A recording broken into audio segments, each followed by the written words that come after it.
সম্মানিত ভাইয়েরা আমার, এবার যদি কোরআনকে প্রশ্ন করা হয়, ও কোরআন, বুঝলাম তুমি রাসূলের উপরে নাজিল হয়েছো, এবার বলো তো তুমি এই পৃথিবীর মধ্যে কেন এসেছো? তোমার আসার উদ্দেশ্যটা কি? মূল কাজটা কি? সেই কথা তুমি আমাকে বলো। এবার কোরআন তার পড়েছে, বলতেছে শোনো, লিতুখরিজান নাসা মিনাজ যুলুমাতি ইলান নূর। বল আল্লাহু আকবার। সম্মানিত বাবাজিরা আমার, এবার কোরআন বলছে শোনো, আমি কেন এসেছি?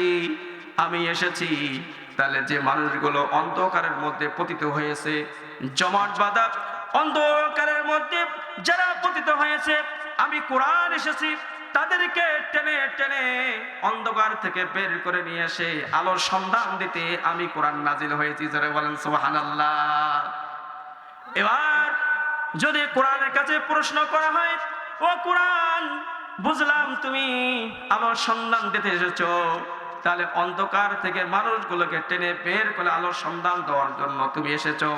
ও কোরআন, তোমাকে যদি মানি তাহলে আমার ফায়দাটা কি হবে? আসল ফায়দাটা কি হবে? তুমি সে কথা আমাকে বলো। ও কোরআন, আমি তো মানুষ, ম্যান ইজ সোশ্যাল অ্যানিমেল। আমরা তো জঙ্গলের পশু নই, আমরা তো মানুষ। তাহলে আমাকে সমাজে চলতে হয়, আমার আমার আমার ব্যবসা আছে, আমার রাজনীতি আছে। ও কোরআন, তুমি বলো তো তোমার ভিতরে কি কোনো রাজনীতি আছে নাকি? এবার কোরআন বলতেছে শোনো, ওয়ানাজ্জালনা আলাইকাল কিতাবা তিবয়ানাল লিকুল্লি শাই ওয়া হুদাও ওয়া রাহমাতান ওয়া বুশরা লিল মুসলিমিন। বলেন আল্লাহু আকবার। সম্মানিত ভাইয়েরা আমার, এবার কোরআন বলছে শোনো, শুনে রাখো, আমার ভিতরে শুধু রাজনীতি নয়, অর্থনীতি নয়, সমাজনীতি নয়, তাহলে মানুষের ইহকাল থেকে পরকাল যা কিছু দরকার এমন কোনো জিনিস নাই। আল্লাহ রাব্বুল আলামিন আমার সিনার ভিতরে সব কিছু বর্ণনা করে দিয়েছেন। যারা বলেন সুবহানাল্লাহ। তাহলে এই কোরআন মানার দরকার আছে কি নাই? যারা বলেন মানার দরকার আছে কি নাই? সম্মানিত ভাইরা, তাহলে আমাদের একটু মা বোনদের সম্পর্কে কিছু কথা বলার দরকার আছে কি নাই বলেন? একটা তাকবীর দিয়ে মা বোনদের সামনে একটু ওয়াজ ধরবো ইনশাআল্লাহ। যদি সময় থাকে তাহলে আরো তাফসীর হবে ইনশাআল্লাহ। নারায়ে তাকবীর। সম্মানিত কলিজার টুকরা মমতাময়ী মা ও বোনেরা, হৃদয়ের কান একটা কথা অনুধাবন করার চেষ্টা করবেন আমার মা। আল্লাহ পাক কত সম্মান, কত মর্যাদা, কত মর্তবা দান করেছেন। আল্লাহ পাক হযরতে আদম আলাইহিস সালাতু ওয়াস সালামকে বানিয়েছেন জান্নাতের বাহিরে, আর বড় আম্মা হযরত হাওয়া আলাইহিস সালাতু ওয়াস সালামকে বানিয়েছেন জান্নাতের ভিতরে। বলেন তো বাবাকে বাহিরে, মাকে ভিতরে, বলেন তো সবার আগে মায়েদের মর্যাদা দান করেছেন কে?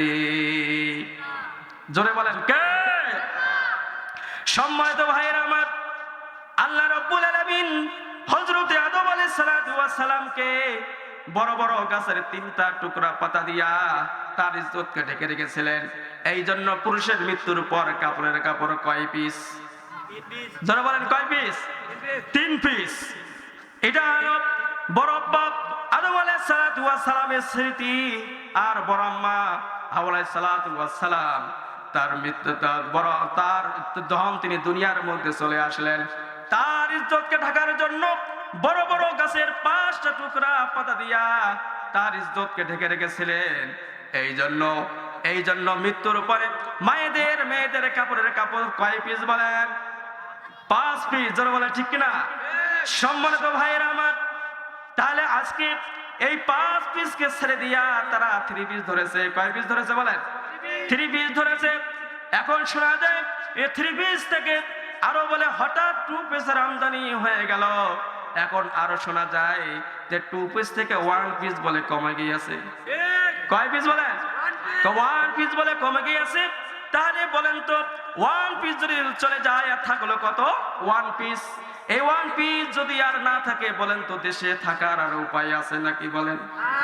আরো জোরে বলেন নাই। আছে? নাই। সম্মানিত ভাইয়েরা আমার, তাহলে সামনে তাকালে পায়জামা ফাটা, তাহলে পেছনে তাকাবেন, সিনেমার পোস্টার লাগা, যত বড় হাজিয়ার কাছে সুবহানাল্লাহ বলা যাবে না, আস্তাগফিরুল্লাহ বলা যাবে না, যদি বলেন ভিতরে ঈমান থাকবে না। এই কাটার ফাটার দিকে শুধু নাউজুবিল্লাহ তওবাই পড়তে হবে, যারা বলেন ঠিক কিনা। সম্মানিত ভাইরা আমার, জোরে বলেন ঠিক কিনা। ও আল্লাহ রে, এ কোন দুনিয়ায় পাঠাইলা আমারে, এ জামানার মানুষগুলোর মানুষ নাহি বলে, গরু ঘোড়া হার মানাইয়া হাইনার মতো চলে। ও আল্লাহ রে, এ কোন দুনিয়ায় পাঠাইলা আমারে, হাইরে সাদের দুনিয়ায় মানুষ পাওয়া বড় দায়, মানুষ দেখতে চলে এবার জাদুঘরে যাই সবাই। হাইরে সাদের দুনিয়ায় মানুষ পাওয়া বড় দায়, মানুষ দেখতে চলে এবার জাদুঘরে যাই সবাই। এবার কই কই যাইবেন সম্মানিত ভাইয়ের আমার? তাহলে জাদুঘরে যা দেখবেন তারা আদিম জামানার মানুষদেরকে তারা সাজিয়ে রেখেছে।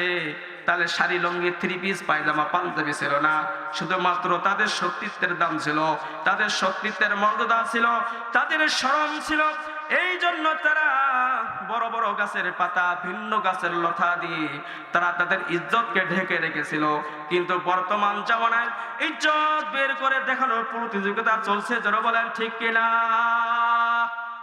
সম্মানিত ভাইয়েরা আমার, বর্তমান জামানায় যে যত ইজ্জত বের করে খোলামেলা জানলা দরজা ব্যবহার করে চলতে পারে, সে নাকি তত নম্র এবং ভদ্র, যারা বলেন ঠিক কিনা।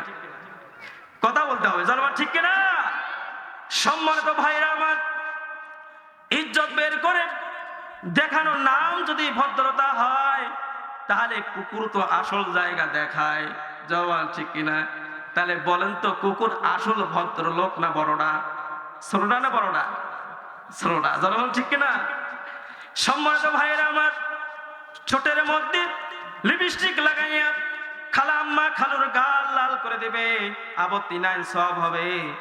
আম্মা জান ঠোঁটের মধ্যে লিপস্টিক লাগাইয়া আব্বা জানের গালকে লাল করে দিবে, সব হবে। ভাই ভাবির গাল, ভাবি ভাইয়ের গাল লাল করে দিবে, ইসলাম এটাকে সমর্থন করে।